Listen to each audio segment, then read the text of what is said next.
အကုန်လုံးအိမ်ဟောက်ကိုဆင်းလိုက်ပြီးတော့အိမ်တော်ဖေးလေကွင်းစီကိုထွက်လာကြတယ်။လေကွင်းအဆက်ကိုရောက်တော့လေကွင်းအဆက်ရဲ့ထဏောင်းပင်မှာလူတစ်ယောက်ကြိုးချီခံထားရတာကိုမြင်လိုက်ရတယ်။အနီးကပ်သေးချကြည့်တော့အသက်ခက်လက်လက်လူတစ်ယောက်ပဲ။အဲ့ဒီလူကအန်တကြိတ်နဲ့မကြည်မနဲ့ဖြစ်နေတဲ့ပုံစံပဲ။အဲ့ဒီလူကိုကျွန်တော်ပဲမြင်ရတာဗျ။ကျန်တဲ့သူတွေမမြင်ရဘူး။အဲ့ဒီလူကအောင်မြတ်တာကိုမြင်တော့အာကိုတကြီးကြည့်ရှာတယ်။အောင်မြတ်တာကခြိထားတဲ့ကြိုးတွေကိုလေးနဲ့မှုတ်လိုက်တယ်ဆိုတာနဲ့ကျိုးတွေအကုန်ပြီးသွားတာကိုထူးဆန်းစွာတွေးလိုက်ရတယ်။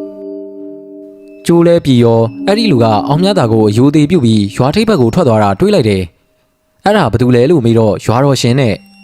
ရွာတော်ရှင်တော်မှချုံနှောင်ခံထားရတဲ့အစင်းဆိုတော့တော်ယုံအစ်မဟုတ်မှန်ကျွန်တော်သိလိုက်တယ်။လေကွင်းထဲကိုကြည့်လိုက်တော့အမလီလေးလေကွင်းနေထဲမှာအမွှေးစုပ်ဖွားနဲ့မကောင်းဆိုးကားတွေဆိုတာလေကွင်းတစ်ခုမှာတစ်ကောင်တော့အနည်းဆုံးရှိတယ်။တချို့ကွင်းထဲမှာဆိုရင်2ကောင်3ကောင်လောက်ရှိတယ်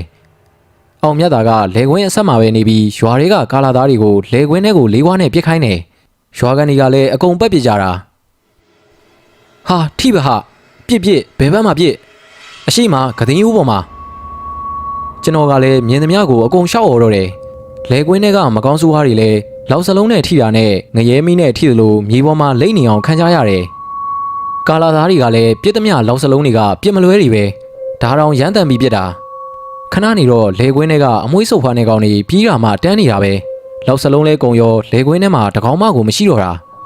ကျွန်တော်ကအောင်မြတ်တာကိုလှည့်ကြည့်အောင်မြတ်တာကလက်ကပြတယ်ခဏစောင့်ကြည့်အောင်ဆိုတဲ့သဘောပါတောင်းနေတော့အောင်မြတ်တာက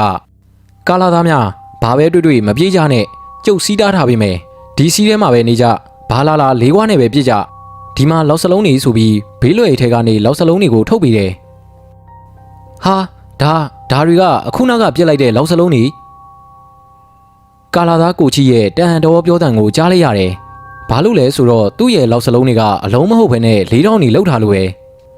အခုလဲလောက်စလုံးတွေကသူ့ရဲ့လောက်စလုံးတွေပါလာတော့မယုံနိုင်တော့အောင်အံ့ဟောနေချိန်မှာပဲအောင်မြတ်တာကသူ့လှုပ်ရှားရှိတဲ့အလုပ်ကိုလုပ်နေတယ်အောင်မြတ်တာကအိတ်ထဲကနေခြီကွင်းတစ်ကွင်းထုတ်လိုက်ပြီးတော့ပေ20ပတ်လဲစီးထားလိုက်တယ်ကျွန်တော်အမြင်မှာတော့စီးမဟုတ်ဘူးခြီကွင်းကအပေါ်အောက်တန်ကိုကြာလိုမျိုးအုပ်ထားတာခြီကွန်ကြာကနေလဲရွှေရောင်တွေကတဖိတ်ဖိတ်တောက်နေတယ်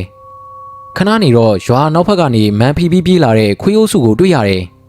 အလိုလေးခွေးနဲ့ကြီးတွေပါလားလူခစောင်းလောက်ရှိတဲ့ခွေးကြီးတွေပါလားတရေတများများကြပြီးလားရောင်အောင်မှပြေးလာနေတာ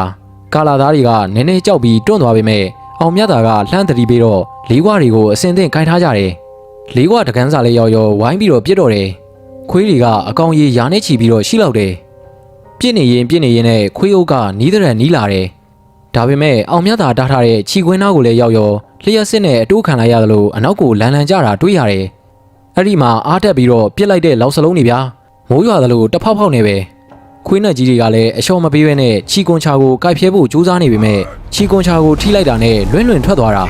ပြစ်သမျှလောက်စလုံးကလည်းပြစ်မလွဲပဲခွေးနဲ့တီရဲ့ကိုမှလည်းလောက်စလုံးတန်ကြောင့်သွေးလူလူဖြစ်နေပြီနောက်ဆုံးမှာတော့ခွေးနဲ့အုပ်ကြီးကအနောက်ဘက်တော်တွေကိုဝင်ပြီးတော့ပြေးသွားတယ်အဲ့ဒီတော့မှခြီကွန်ချာကိုပြန်သိမ်းပြီးရွာတွေကိုဝင်ခဲ့လိုက်တယ်အိမ်ရောက်တော့မနက်3 နာရီတောင်ထိုးနေပြီကျွန်တော်လည်းအိတ်ချလိုက်တယ်မနက်ကျတော့အောင်မြတ်တာကတရွာလုံးကိုရေမန်းနေမှန်းပေးပြီးရွာကိုလည်းစီးတားပေးလိုက်တယ်ထူးဆန်းတာတစ်ခုကမိုးလင်းတာနဲ့လေကွင်းထဲကစပားတွေကအနှံနေပြည့်နေတာမြင်တွေ့ရတော့ဝမ်းသာလို့ထားော်ကြတာနောက်သတင်းတစ်ခုကဟိုဘက်ရွာကလူတွေတရွာလုံးနီးပါးစီးလာကူးကြတယ်ဆိုတဲ့သတင်းပဲဒီသတင်းကိုကျမ်းမာရေးမှုဆရာလာရင်နဲ့ယူလာတာတရွာလုံးကလူတော်တော်များများဖူးရောင်ပေါက်ပြဲနေတဲ့ဒဏ်ရာကြီးပဲဗျာတချို့ကနှစ်ဖူးခတ်တက်ကွဲနေတယ်ဘာဖြစ်တာလဲလို့မေးတော့ရန်ဖြစ်တာလို့ပြောတယ်တရွာလုံးများရန်ဖြစ်ရတယ်လို့ဗျာဒီစကားကိုကြားတော့အောင်မြတ်တာကပြုံးလိုက်တယ်အန်ရယ်ကင်းသွားပြီဆိုတော့ကျွန်တော်တို့လည်းနှုတ်ဆက်ပြီးရွာတွေကနေထွက်လာလိုက်တော့တယ်ရွာတွေကလူတွေကိုတော့ဘာပဲကြုံရေမန်းနဲ့ဖြန်းပြီးလှုပ်ဆောင်ကြဖို့မှားခဲ့လိုက်တယ်မကြခင်မှာပဲရွာလုံးကျအလူလေးရဲ့တာရုခေါ်တန်းနေအခုကလေးကကြားရတော့မယ်လို့တွေးထင်ရင်အရှိကနေဖြည်းဖြည်းချင်းရှောက်နေတဲ့ဆရာရဲ့အနောက်ကိုတက်ခိုင်လဲပြေးလိုက်သွားမိတော့တယ်